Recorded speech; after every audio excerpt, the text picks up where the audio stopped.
चलिए, अभी तक हम लोगों ने थीटा 60 डिग्री पे पढ़ लिया, 30 डिग्री पे पढ़ लिया। अब आते हैं वैल्यू 45 पे। अब देखो 45 के लिए भी हमको एक ऐसा कंस्ट्रक्शन सोचना पड़ेगा जिसमें एक हाइट भी हमें नजर आए, मतलब 90 डिग्री का एंगल नजर आए और एक एंगल 45 नजर आए। तो उसके लिए तो क्या अपन ऐसा नहीं करें सिंपल सा सोच के कि सर अगर ऐसा ही कुछ लेना है तो क्यों ना हम एक राइट एंगल ट्राइंगल ले लें जिसमें एक 90 भी मिल जाए एबीसी में और एक बेस एंगल को 45 मान लें।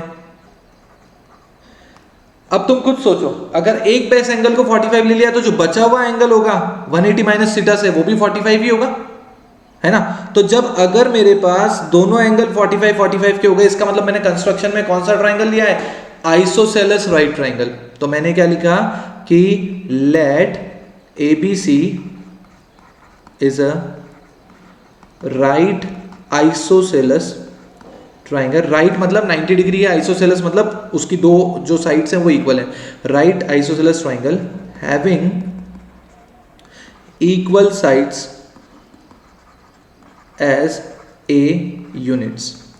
मान लिया कि मैंने जो इक्वल साइड्स लिए हैं उनको ए यूनिट्स ले लिया, तो अगर ये साइड ए है तो डेफिनेटली इट वुड बी ए, ठीक है। तो अगर राइट एंगल ट्राइंगल है तो पाइथागोरस थ्योरम लगा सकते हैं। तो मैं लिख रहा हूं so using Pythagoras theorem what we can say AC का square would equal to AB का स्क्वायर प्लस BC का स्क्वायर। तो AC का स्क्वायर कितना हो जाएगा, AC का स्क्वायर वुड बी AB का स्क्वायर है A का स्क्वायर और ये भी है A का स्क्वायर, तो दोनों मिला के बन जाएंगे 2A स्क्वायर। तो जब विल कैलकुलेट AC तो it would be root 2A units, ठीक है। अब क्या किया हमने रेफरेंस एंगल, क्योंकि देखो अब मेरे पास तीनों साइड आ गई ए और रूट 2A, ठीक है। तीनों साइड आ गई तो अब तो फिर क्या करेंगे कि when theta is equals to 45, अगर हमने बेस एंगल थीटा 45 को रेफरेंस एंगल लिया है, देन परपेंडिकुलर की लेंथ कितनी हो जाएगी, ए थीटा के जस्ट अपोजिट, बेस क्या हो जाएगा थीटा के जस्ट एडजेसेंट ए, और हाइपोटेन्यूज की लेंथ क्या हो जाएगी 90 डिग्री के अपोजिट रूट 2A। P भी आ गया, B भी आ गया, H भी आ गया, तो फिर तो अब वैल्यूज निकाल लो। What we can say sine theta मतलब sine 45 is equals to perpendicular upon hypotenuse. Perpendicular कितना है A, हाइपोटेन्यूज कितना है root 2A, so answer would be what 1/√2। cos 45 की वैल्यू कितनी है, cos 45 की वैल्यू है बेस अपॉन हाइपोटेन्यूज। बेस कितना है यहाँ पर A, हाइपोटेन्यूज कितना है root 2A, so it is again 1/√2।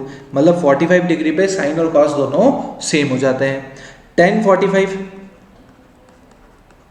Is equals to perpendicular upon base. Perpendicular कितना है A, बेस कितना है A, so answer would be 1। अब अगर मेरे को बाकी के 3 टी रेशियोज चाहिए तो मैं क्या करूं, उनको रेसिप्रोकेट कर दूं जैसे करते आ रहे हैं। तो cot 45 क्या हो जाएगा 1/tan 45। 45 की वैल्यू कितनी थी 10 में 1, तो 1 का रेसिप्रोकल 1 होता है। sec 45 डिग्री की वैल्यू क्या हो जाएगी 1/cos 45। cos 45 की वैल्यू कितनी है 1/√2, तो 1/√2 का उल्टा कितना होगा ओनली √2। ऐसे ही अगर मेरे को cosec 45 डिग्री की वैल्यू चाहिए तो cosec 45 डिग्री क्या हो जाएगा 1/sin 45, sin 45 1/√2, तो cosec 45 √2।